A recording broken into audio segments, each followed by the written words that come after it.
കോട്ടയത്തെ കിടങ്ങൂർ ഗ്രാമപഞ്ചായത്തിൽ LDF കൊണ്ടുവന്ന അവിശ്വാസം പാസായി. BJP അംഗമായിരുന്ന 9ാം വാർഡ് പ്രതിനിധി PG വിജയൻ LDFിന് അനുകൂലമായി വോട്ട് ചെയ്തതോടെയാണ് അവിശ്വാസം പാസായത്. നേരത്തെ BJP പിന്തുണയിൽ UDF കൂട്ടുകെട്ടിലായിരുന്ന ഭരണമാണ് അവിശ്വാസം പാസായതോടെ നഷ്ടപ്പെട്ടത്. ഇതോടെ UDF അംഗം തോമസ് മാളയക്കലിന് പ്രസിഡന്റ് സ്ഥാനം നഷ്ടമായി. അവിശുദ്ധ കൂട്ടുകെട്ടിനെതിരെയുള്ള നീക്കമാണിതെന്ന് LDF കൺവീനർ അശോക് കുമാർ പൂതുമന അവിശ്വാസ പ്രമേയ ചർച്ചയ്ക്ക് ശേഷം പ്രതികരിച്ചു. CPIM-ന് 3, കേരള കോൺഗ്രസ് എമ്മിന് 4, കേരള കോൺഗ്രസ് ജോസഫിന് 3, BJPക്ക് 5 എന്നിങ്ങനെയായിരുന്നു കക്ഷിനില. വൈസ് പ്രസിഡന്റിനെതിരെയുള്ള അവിശ്വാസ നടപടികൾ ഉച്ചകഴിഞ്ഞ് നടക്കും.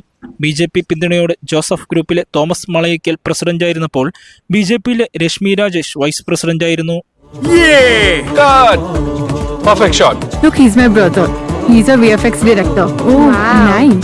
പുതിയ ഇന്ത്യ പുതിയ കരിയേഴ്സ് തിരഞ്ഞെടുക്കുന്നു. ജോലികൾ തയ്യാറാകുന്നു. ഇന്ന് തന്നെ ജോയിൻ ചെയ്യൂ അരീന ആനിമേഷൻ. റിക്രൂട്ടേഴ്സ് ചോയ്സ്, ഇൻഡസ്ട്രിയുടെ വോയിസ്. കഴിഞ്ഞ 1.5 വർഷക്കാലമായി കിടങ്ങൂർ ഗ്രാമപഞ്ചായത്തിൽ BJPയുടെയും UDFിന്റെയും നേതൃത്വത്തിലുള്ള അവിശുദ്ധ കൂട്ടുകെട്ടിന്റെ നേതൃത്വത്തിലുണ്ടായിരുന്ന പഞ്ചായത്ത് ഭരണത്തിന് അറുതി വന്നിരിക്കുകയാണ്. സംസ്ഥാനത്തൊട്ടാകെ ഈ തരത്തിൽ BJPയും UDFും നടത്തുന്ന ബാന്ധവത്തിന്റെ ഭാഗമായാണ് കിടങ്ങൂർ ഗ്രാമപഞ്ചായത്തിലും ഇത്തരത്തിലുള്ള ഭരണം മുന്നോട്ട് പോയിരുന്നത്.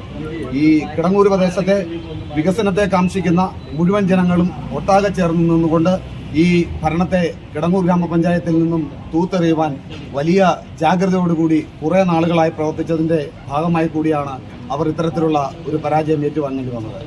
സംസ്ഥാനത്തൊട്ടാകെ ഈ തരത്തിൽ UDFും BJPയും തമ്മിൽ കോലീബി സഖ്യം എന്ന നിലയ്ക്ക് വലിയ ഒരു കൂട്ടായ്മ നടക്കുകയും ആ കൂട്ടായ്മ ഈ നാട്ടിലെ ഇടതുപക്ഷ മതേതര സങ്കല്പങ്ങൾ മുമ്പോട്ട് വെക്കുന്ന ഇടതുപക്ഷ ജനാധിപത്യ മുന്നണിയെ പാടെ പരാജയപ്പെടുന്നതിന് വേണ്ടിയുള്ള പ്രവർത്തനങ്ങളുടെ ഭാഗമായി കൂടിയാണ് എന്ന് നമുക്ക് വളരെ വ്യക്തമായി കാണുന്നതിന് പ്രകടമായ ഉദാഹരണങ്ങൾ ഇന്നലെയും നമ്മുടെ മുമ്പിലുണ്ട്.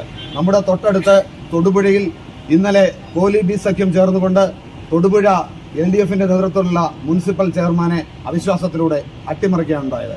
എന്നാൽ അതിൽ നിന്നും വ്യത്യസ്തമായി ഈ നാട്ടിലെ വികസന തൽപര കക്ഷികളായ രാഷ്ട്രീയ പാർട്ടികളും ഈ നാട്ടിലെ സാമാന്യ ജനങ്ങളും ജനപ്രതിനിധികളും എല്ലാം ചേർന്നുകൊണ്ട് ഈ നാട്ടിൽ ഒരു വികസന സങ്കല്പങ്ങൾ മുന്നോട്ട് കൊണ്ടുപോകുന്നതിനു വേണ്ടി നിലവിലുള്ള ഈ യാതൊരു ബോധ്യങ്ങളും ഇല്ലാത്ത അല്ലെങ്കിൽ വികസനം മുമ്പോട്ട് വെക്കുവാൻ കഴിയാത്ത തികച്ചും പരാജിതമായി നീങ്ങിയിരുന്ന ഒരു പഞ്ചായത്ത് കമ്മിറ്റിയുടെ ഭരണത്തിന് അറുതി വരുത്തിയിരിക്കുകയാണ്. ഇതുമായി ബന്ധപ്പെട്ട് ഗ്രാമപഞ്ചായത്ത് അംഗം BJPയുടെ ഭാഗമായി പ്രവർത്തിച്ചിട്ടില്ല എന്നുള്ളതാണ് ഞങ്ങളുടെ അറിവ്.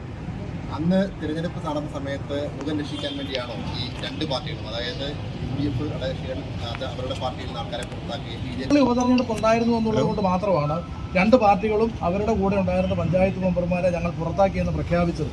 കഴിഞ്ഞ ദിവസം ഈ പഞ്ചായത്ത് മെമ്പർമാരെല്ലാം കൂടിയാണ് പത്രസമ്മേളനം നടത്തിയത്. UDFിന്റെയും BJPയുടെയും പഞ്ചായത്ത് മെമ്പർമാർ 7 പേര് കൂടിയാണ് പത്രസമ്മേളനം നടത്തി ഈ കാര്യങ്ങളെല്ലാം, ഈ പഞ്ചായത്തിന്റെ അവിശ്വാസവുമായി ബന്ധപ്പെട്ടിട്ടുള്ള കാര്യങ്ങളെല്ലാം മാധ്യമങ്ങളോട് സംസാരിച്ചു.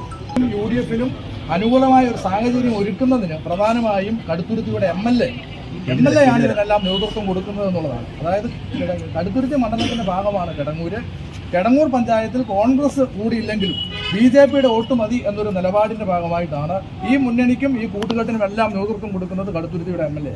അനുകൂലമായി വോട്ട് ചെയ്ത ആള് എല്ലാ കാര്യങ്ങളിലും ഇടതുപക്ഷ പഞ്ചായത്ത് മെമ്പർമാരോടൊപ്പം നിന്ന് പഞ്ചായത്ത് ഭരണസമിതിക്കെതിരായിട്ടുള്ള നിലപാടുകൾ തുടർച്ചയായി സ്വീകരിക്കുന്ന ആളാണ്. കാരണം പഞ്ചായത്തിലെ വികസന പ്രവർത്തനങ്ങളെല്ലാം കഴിഞ്ഞ 1.5 വർഷക്കാലമായി മുടങ്ങിക്കിടക്കുന്നു എന്നുള്ളതാണ് പ്രശ്നം. അതുകൊണ്ട് തന്നെയാണ് ഇടതുപക്ഷ ജനാധിപത്യ മുന്നണി അവിശ്വാസ പ്രമേയം കൊണ്ടുവന്നത്. പ്രവർത്തിച്ചിരുന്ന ഒരാൾ ആ തെറ്റ് തിരുത്തിക്കൊണ്ട് മതേതരത്വ ചേരിയിലേക്ക് വരുമ്പോൾ അദ്ദേഹത്തെ കൂടെ നിർത്തുക എന്നുള്ളതും അദ്ദേഹത്തിന്റെ മാറിയ കാഴ്ചപ്പാടുകൾക്ക് അനുസൃതമായി അല്ലെങ്കിൽ അദ്ദേഹം ഒരു മതേതര കാഴ്ചപ്പാടിലേക്ക് വരുമ്പോൾ അദ്ദേഹത്തെ സ്വീകരിക്കുക എന്നുള്ളതാണ് ഒരു ജനാധിപത്യ പ്രക്രിയ. അതുകൊണ്ട് തന്നെ അദ്ദേഹം ഞങ്ങളുടെ ഇടതുപക്ഷവുമായി ബന്ധപ്പെട്ട് സഹകരിക്കുമ്പോൾ തീർച്ചയായും ഞങ്ങൾ അങ്ങനെ അദ്ദേഹത്തെ അംഗീകരിച്ചുകൊണ്ട് തന്നെ മുമ്പോട്ട് പോകുവാനാണ് തീരുമാനിച്ചത്.